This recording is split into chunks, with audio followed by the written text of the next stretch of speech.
about what you're doing right now, which is creating amazing spaces for Black women. So, what I find interesting is that back in the day, I think Black women, or even maybe now, are considered homogenous, that we're all the same, right? Mhm. And looking at your sense of style and even just me today, we're not the same, right? We all have a different sense of everything from our perspectives to how we grew up and all of that.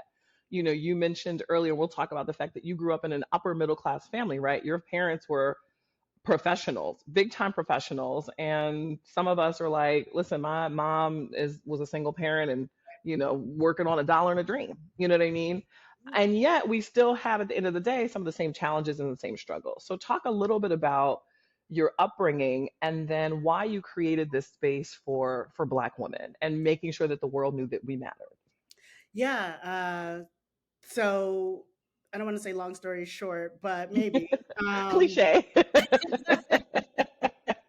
I mean, I think that ultimately, and this actually really starts with my work in education. Yeah. So I went to New York University to School of the Arts, number one art school in the world. Hello. Woo-hoo. Okay, so wait, no, because you done flew by it like it was nothing. Hello, ladies and gentlemen. This is NYU. Let's get it together. And go purple. What do y'all? What's y'all mascot? I don't even know for It's NYU. the Do y'all? violence. I mean, we're not like a sports Yeah. team. It's the violence. Wait, I They're was like, like, we don't need hold one. up, hold up. We don't need one. We NYU. What you talking about? We NYU, okay, a private university in a public space. Boo, boo, Boom. boo. That's all Right.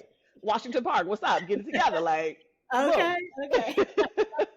All right, the heart of Manhattan, NYU, Tisch School of the Arts. Like, this is prestigious. This is amazing. Your parents are phenomenal. Talk about your parents' careers. What do your mom and dad do? Yeah, so they're retired currently, but my mom was an OBGYN, so obstetrician gynecologist, pretty much specialized in high risk pregnancy, so maternal fetal medicine specialist, perinatalogist, one of the few highly specialized Black women in the Wow. world as a maternal fetal medicine specialist, perinatalogist. And she helped to build out the perinatology department at Morristown. Well, at the time was called Morristown Memorial Hospital, but now it is now Morristown Medical Center, which is considered one of the top school, one of the top hospitals in Hmm. the world for high risk pregnancies. Wow.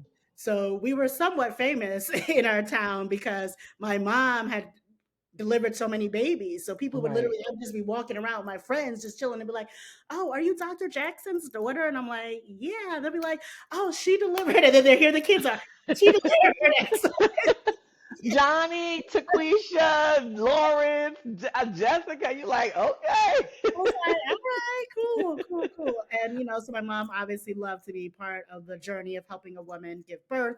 And you can Hmm. imagine having a mom who's an OBGYN, obstetrician, who really was the first in her side of the family who not only went to college, but went to an Ivy League university, Yale University, where she met my father. And she was originally from New Orleans, Louisiana. So that was really the first time Mm, she had traveled so far from home, right. other than certain trips to Mississippi to see my grandfather's side of the family.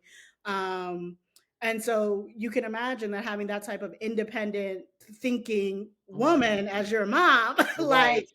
and then who also is very steeped and knowledgeable in women's health care and women's rights. You just kind of get into that as a child, and you start thinking about that.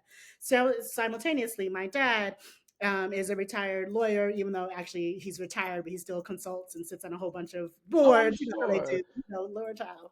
But he You're like, he ended Daddy, his come on. career as um, senior vice president and general counsel for the Depository Trust and Clearing Corporation. If you know anything about DTCC, they are the Mhm. clearinghouse that allows for the New York Stock Exchange to make all of those trades. So everybody who's Wow. talking about the stocks, they have to go through a clearinghouse. And so basically, he had a very high profile job, if you can imagine, on Wall Street. To me, he's just my father, but to everybody Right. else, Larry Thompson.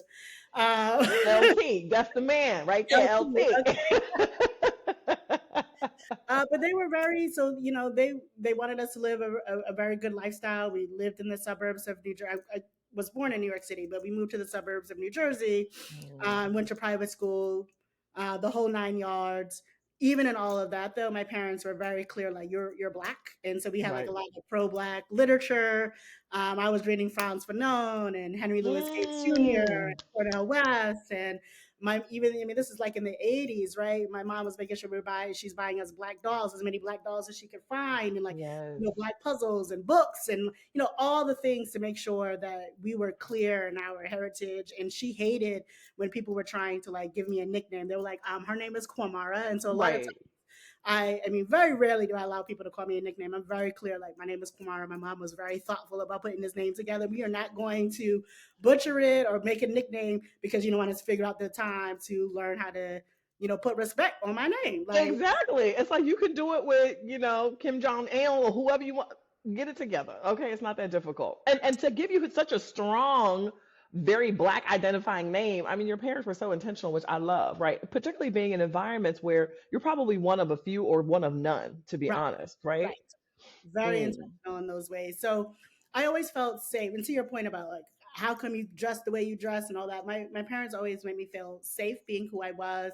They right. never were like trying to make me conform. I mean, obviously, yes, I had to learn how to live in a space and be empathetic to other people and know how to navigate social situations, but still being true to who I was as a human being. And I think sometimes they look and think to themselves, we might have created too much of an independent.